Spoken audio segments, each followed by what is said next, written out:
Assalamualaikum warahmatullahi wabarakatuh. Perkenalkan, saya Ahmad Rida, dosen program studi psikologi Universitas Borneo Tarakan. Pada kesempatan ini, saya akan menjelaskan rancangan pembelajaran mata kuliah Psikologi Perkembangan Remaja pada pertemuan ke-12 dengan materi remaja dan teknologi yang disusun berdasarkan rencana pembelajaran semester.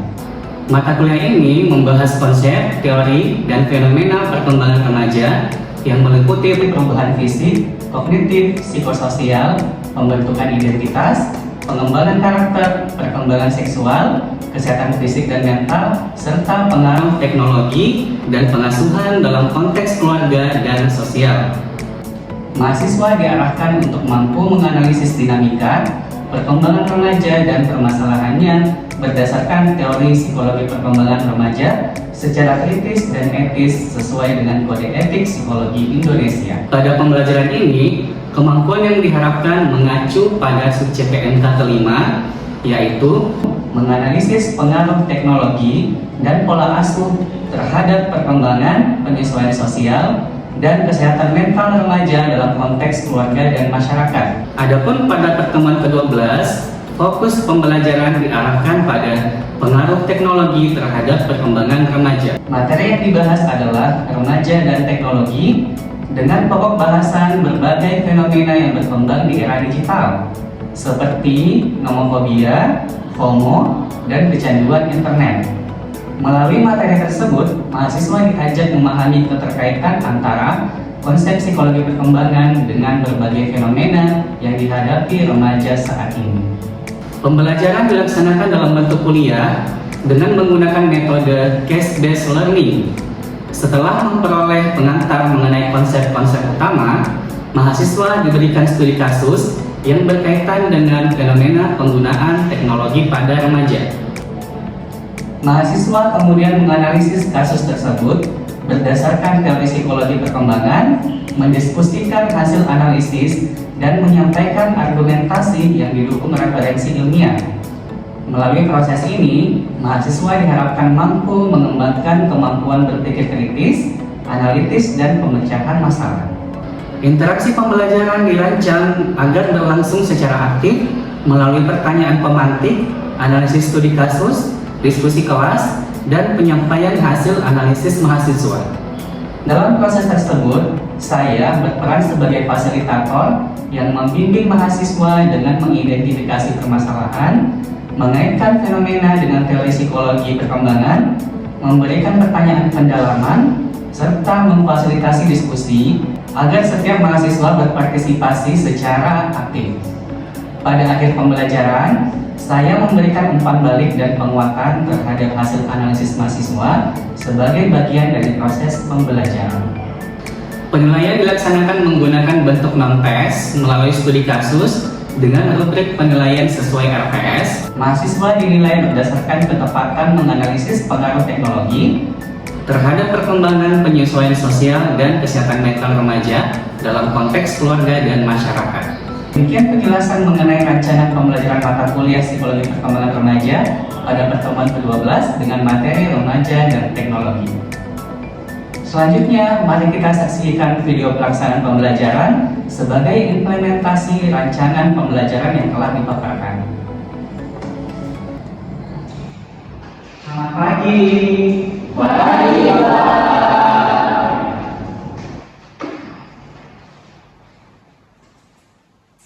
Ya, baik, assalamualaikum warahmatullahi wabarakatuh. Waalaikumsalam warahmatullahi wabarakatuh. Oke, apa kabar hari ini? Alhamdulillah. Oke, sudah sarapan? Sudah. Ya, berarti harus ikut perkuliahan itu harus dalam kondisi yang fit ya, biar bisa menerima materi perkuliahan dengan baik. Oke, baik, pada hari ini pertemuan ke-12 ya. Oke. Kita sudah melewati begitu banyak pelajaran terkait dengan psikologi perkembangan remaja. Sebelum kita mulai, saya ingin tanya dulu deh. Nah, siapa yang tadi bangun pagi langsung ambil HP?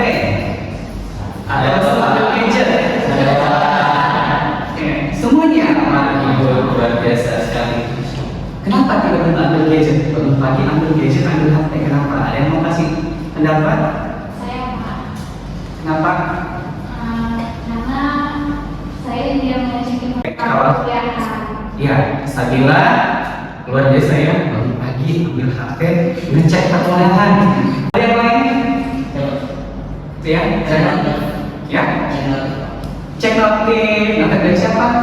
Dari Bapak. Oh, dari dosen, dari pacar, notif di sosmed.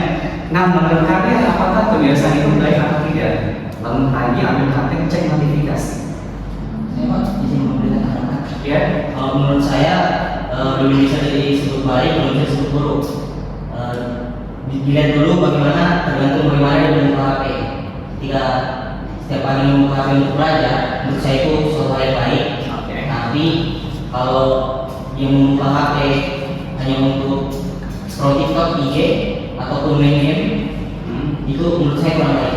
Terima kasih. Jadi tema kita pada hari ini adalah remaja dan teknologi. Seperti yang disampaikan beberapa teman kalian bahwa remaja sebenarnya dipisahkan dari yang namanya teknologi. Sama kayak mahasiswa sekarang ya, di depannya sudah ada HP.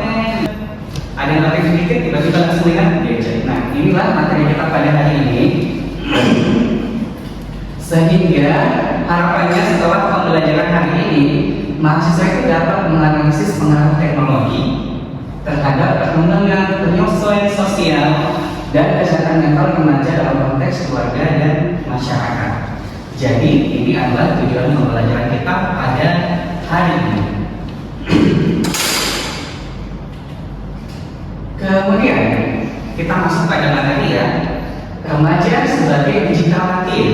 Ada yang sudah tahu tidak digital native itu apa? Remaja sebagai digital native. Belum? Elvin sudah tahu atau belum? Remaja yang dimaksud dengan digital native itu apa? Belum. Belum, oke. Baik, saya jelaskan ya. Remaja sebagai digital native itu adalah remaja yang tumbuh dan berkembang bersama dengan teknologi digital. Itu namanya digital native. Jadi ketika kalian sejak lahir tumbuh dan berkembang hingga remaja hingga saat ini mencapai usia dewasa awal ya, sudah mahasiswa dan berkembang bersama dengan teknologi digital, itu namanya digital native. Ciri-cirinya seperti ini, karakteristiknya seperti ini: terbiasa menggunakan internet, cepat memperoleh informasi, aktif di sosmed. Nah, zaman sekarang siapa sih yang nggak punya sosmed? Ada yang tidak punya sosmed? Ada semua ya? Instagram punya? Punya. YouTube? Ada. Facebook? Ada. Facebook itu jadul ya, sudah beberapa puluh tahun itu. Dari tahun 2010 itu sudah eksis Facebook, sampai sekarang masih ada tapi kurang diminati. Menyukai komunikasi instan lewat WA. Nah, terbiasa melakukan kegiatan secara multitasking. Kalau dari karakteristik ini kalian itu berarti ialah yang disebut sebagai remaja dan sebagai digital native. Nah, sekarang saya mau tanya, apakah Anda merasa termasuk sebagai digital native? Iya. Siapa yang bilang tidak? Ada. Berarti semuanya merasa sebagai digital native. Oke, satu orang sama. Alasannya apa kira-kira? Menurut saya Pak, karena sejak kami kecil, kami itu sudah tumbuh dan berkembang bersama teknologi digital. Jadi sedikit-sedikit apa-apa kami buka HP, Ya, berarti termasuk ya digital native. Yang lain sama. Oke. Alasannya apa ya? Karena sehari-hari selalu berinteraksi dengan yang namanya teknologi. Nah, seperti ini perkembangan teknologi sekarang ya. Sekarang sudah ada smartphone, media sosial, AI, apa dia AI? Game online, learning dan video conference. Nah, ini dampaknya komunikasi semakin mudah, informasi semakin cepat, dan interaksi tanpa batas ruang dan waktu. Di sini ada yang merantau, angkat tangan. Nih, ada yang merantau ya di dalamnya. kan tinggi. Nah, gitu mahasiswa gitu ya. Jadi ada 3 orang yang merantau. Bagaimana komunikasi orang tua di rumah? Video call. Nah, video call itu adalah bagian dari teknologi. Nah, itulah salah satu dampak positif dari perkembangan teknologi, interaksi tanpa batas ruang dan waktu. Bagi mahasiswa, mereka belajar di kota, sementara orang tuanya di kampung masih bisa berkomunikasi video call, bisa melihat wajahnya, suaranya meskipun tidak dapat buka secara langsung. Selain itu, nah ada juga resikonya. Jadi teknologi berkembang membawa dampak positif, tapi disertai dengan berbagai resiko juga. Jadi jangan salah ya. Ada resikonya secara fisik, secara psikologis, dan secara sosial. Secara fisik seperti apa? Kurang tidur. Kenapa kurang tidur? Felisa. Karena keasikan dengan HP-nya mungkin pada malam hari sehingga tidak sadar kalau dia itu udah scroll itu. Ya, jadi kita asingkan dengan HP, scroll berjam-jam, akhirnya begadang, tidak terasa di tengah malam, terlambat tidur, bangun-bangun, masih merasa kurang tidur. Maka lelah, kurang aktivitas fisik karena efek penggunaan gadget yang berlebihan. Secara psikologis, terjadi kecanduan internet. Kecanduan internet bagaimana itu maksudnya? Dikit-dikit gadget, dikit-dikit buka laptop, buka HP, lihat YouTube, segala macam. Kalau FOMO maksudnya? Takut ketertinggalan informasi yang ada di media sosial. Kalau mau fobia? Takut jauh dari handphone. Ya, takut jauh dari HP. Jadi kalau HP-nya tidak ada atau internet tiba-tiba mati, dia akan bisa stres, masih cemas. Dia akan selalu membutuhkan yang namanya HP. Jadi ini resiko-resiko yang bisa terjadi ketika penggunaan teknologi tidak digunakan secara bijaksana. Ini ada tugas perkembangan remaja untuk Happy Girls. Ada 1, 2, 3, 4, 5, 6 menerima kondisi fisik. Jadi menurut Happy Girls ini, manusia yang sudah berada pada tahap perkembangan remaja, dia harus bisa menerima kondisi fisiknya, harus bisa membangun hubungan sosial yang matang. Mahasiswa di sini ada yang tidak menerima kondisinya? Sudah menerima kondisi fisiknya? Sudah ya? Misal saya gendut, saya putus, saya jelek. Nah, kalau masih ada yang belum berdamai dengan kondisi fisiknya, nah berarti kasih pertanyaan tugas perkembangan remaja kalian terpenuhi atau tidak? Ada masih suka-suka nih, dikit-dikit ngambek, dikit-dikit putus komunikasi dengan temennya. Nah, ini salah satu tanda membangun hubungan sosial yang matang.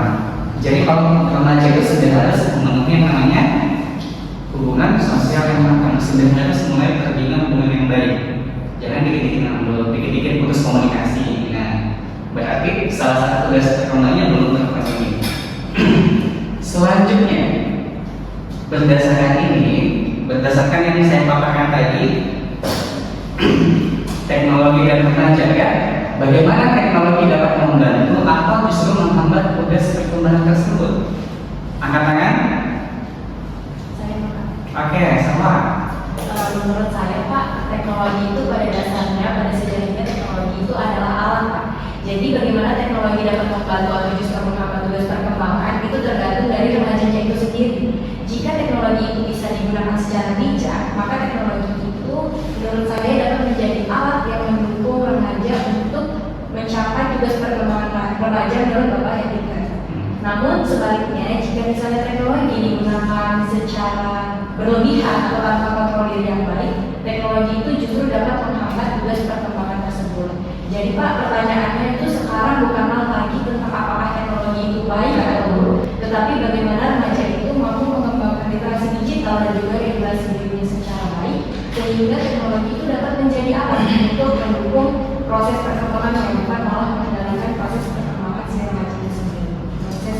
Oke, terima kasih atas jawaban dari Salwa. Kita berikan aplaus dulu. Jadi pada intinya tergantung individu ya. Ketika individu itu menggunakan teknologi secara bijak, maka dampak yang terjadi adalah dampak positif. Tapi ketika teknologi itu digunakan secara berlebihan tanpa adanya kebijaksanaan dari si pengguna, maka yang terjadi adalah dampak negatif.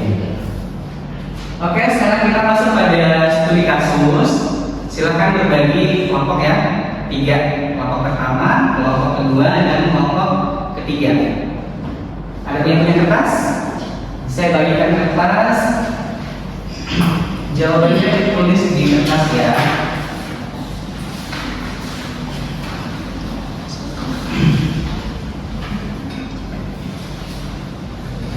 Oke, silakan mengerjakan silakan berdiskusi dan mengerjakan studi kasusnya.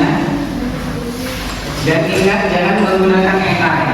Ya, di sini yang jelas adalah keterampilan kalian berpikir dan menganalisis.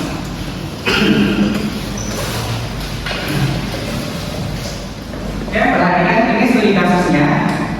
Saya bacakan ya. Arya, siswi SMA berusia 16 tahun. Jadi perhatikan, dia SMA, usianya 16 tahun, menghabiskan sekitar 8 jam sehari menggunakan media sosial. Ia merasa cemas apabila tidak mengetahui informasi terbaru dari teman-temannya. Ia sering tidur larut malam, sulit konsentrasi di kelas, dan merasa sedih ketika undangannya tidak memperoleh banyak respons. Silakan dianalisis dengan pertanyaan sebagai berikut. Silakan berdiskusi, 15 detik cukup? Cukup ya, oke, silakan. Silakan berdiskusi karena kegiatan ini akan saya ambil lainnya.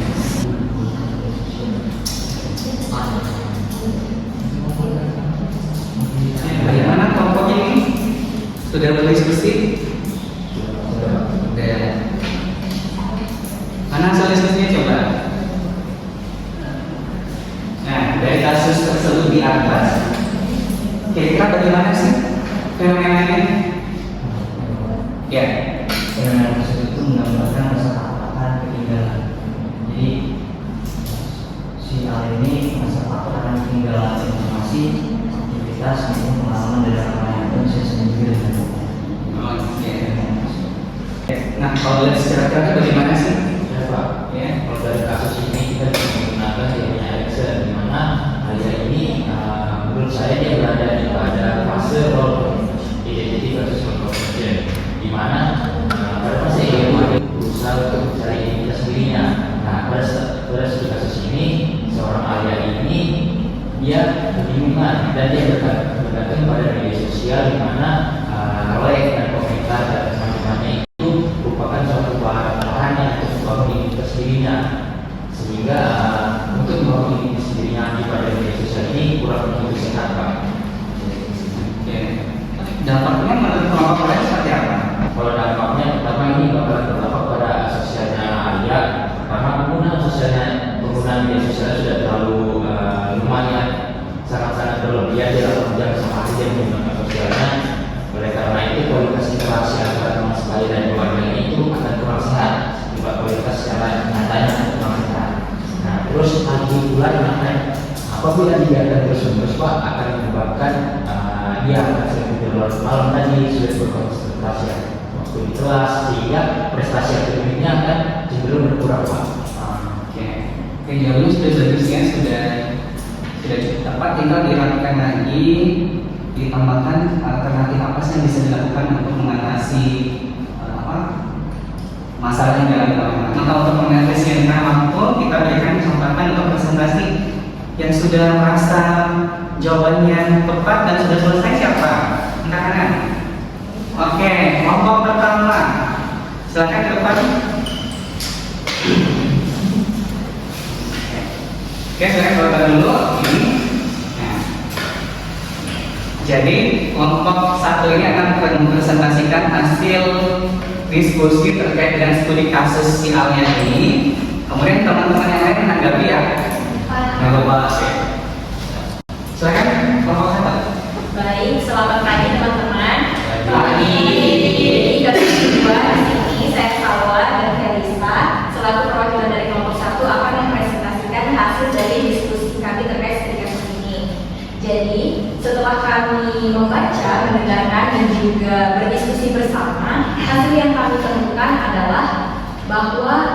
Alia ini adalah remaja yang menunjukkan gejala adanya fear of missing out atau yang biasanya kita kenal dengan istilah FOMO.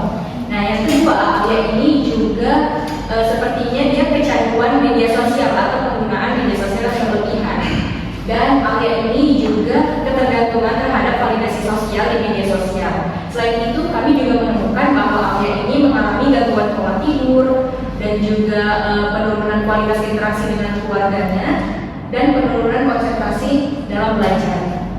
Nah, setelah kami menganalisisnya, kemudian kami mencocokkan dan ternyata menurut kami sangat tepat ya teman-teman kalau misalnya kita menggunakan teorinya Erik Erikson dalam menganalisis kasus si Alia ini.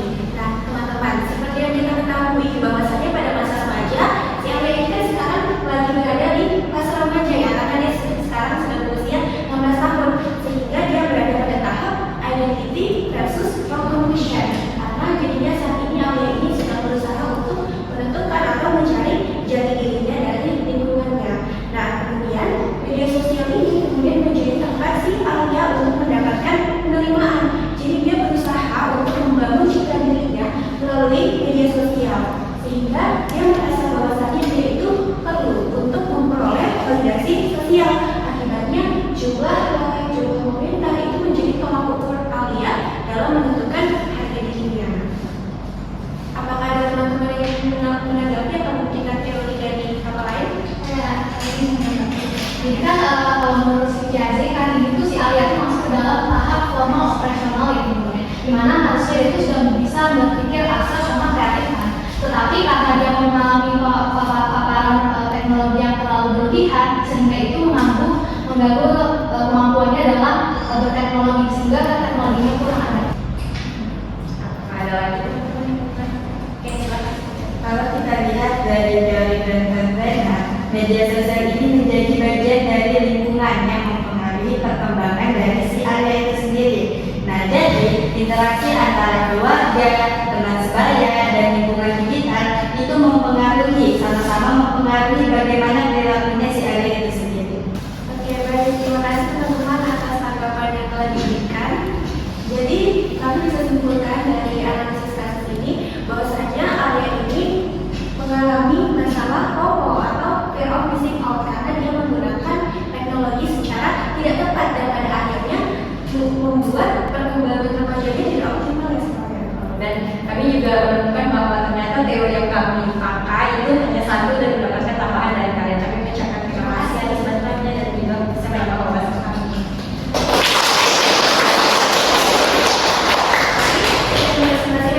Semoga bisa membawa manfaat bagi kita semua. Wassalamualaikum warahmatullahi wabarakatuh. Selamat pagi semuanya. Oke, silahkan duduk. Ya, terima kasih kepada kelompok 1 sudah mempresentasikan hasil diskusinya terkait dengan studi kasus si Alia ini. Dan terima kasih kepada teman-teman mahasiswa sudah mendengarkan. Tadi diskusinya sangat menarik ya. Jawaban dari kelompok 1 dan teman-teman ini pada dasarnya sudah tepat. Kenapa saya bilang sudah tepat? Karena kalian sudah bisa melihat fenomena yang terjadi. Secara teorinya seperti apa? Bisa dijelaskan menggunakan teori apa? Teorinya Erikson? Ya, bisa menggunakan Grafenreiner, Henriques, biasa juga ya. Nah, jadi dari studi kasus ini kita sudah pelajari bahwa remaja dan teknologi itu menjadi satu hal yang tidak bisa dipisahkan. Baik atau buruknya, dampak yang terjadi pada remaja itu tergantung bagaimana remaja itu sendiri. Apakah dia bisa menggunakan secara bijak teknologi atau tidak?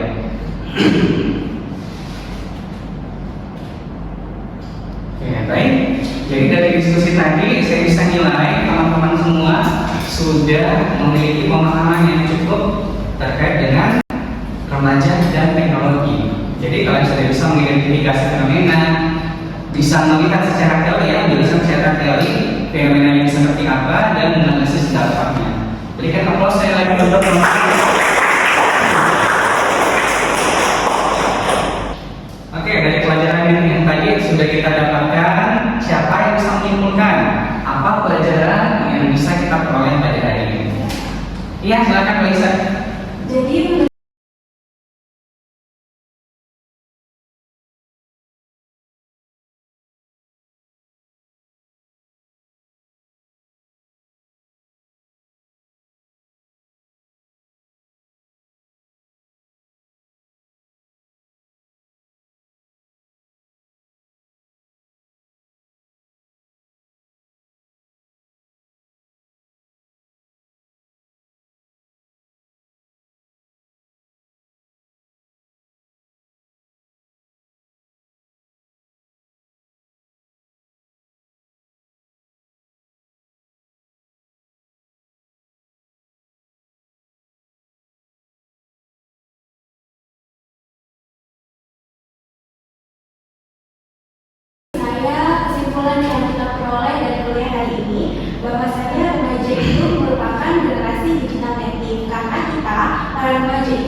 kita menggunakan teknologi secara berlebihan, kita menggunakan teknologi secara tidak tepat, dapat menimbulkan berbagai resiko, baik itu secara psikologis, sosial, dan juga akademik bagi si remaja tersebut. Sehingga penggunaan teknologi ini perlulah kita kelola secara lebih bijak agar dapat mendukung perkembangan kita secara lebih optimal. Oke, baik, terima kasih. Itu kesimpulan dari Lisa dengan closing lagi. Kita ambil kesimpulan ya, disertai dengan diskusi kasus tadi bahwa teknologi itu bukanlah suatu musuh yang harus dijauhi.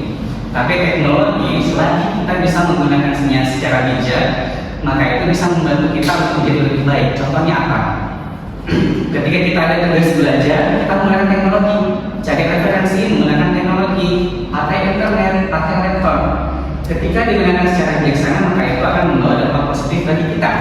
Tapi kalau kita menggunakan secara berlebihan, baru bangun tidur, ambil HP, scrolling, tidak terasa sampai 2 jam, 3 jam, 4 jam, akhirnya aktivitas kita yang lain yang harusnya bisa lebih produktif membuat kita tidak bisa melakukan aktivitas tersebut sehingga berdampak negatif pada diri kita. Jadi pada hari ini dalam mengajarkan teknologi, kalian bisa harapannya sudah bisa melakukan analisis ada beberapa mana teknologi itu berhasil nilai yang bagus ya. Jadi silahkan dikerjakan yang tadi ya, kemudian minggu depan. Tadi kalian berdiskusi, saya berkeliling, saya menilai. Ada beberapa mahasiswa yang belum bisa, oke demikian pertama idenya secara bagus, ada juga yang sudah bisa. Nah, maka dari itu, bagi teman-teman mahasiswa yang belum bisa memaparkan idenya, untuk menambah nilai dari pertemuan hari ini. Jadi silahkan baca buku yang sudah saya berikan minggu lalu ya. Silahkan dipilih salah satu topik yang berkaitan dengan teknologi, dibaca, kemudian direview dan dikumpulkan kepada saya minggu depan.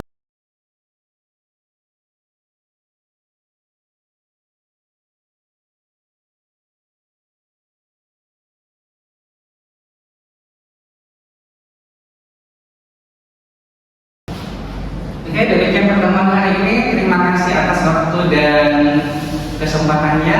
Diskusinya luar biasa sekali. Terima kasih. Assalamualaikum warahmatullahi wabarakatuh.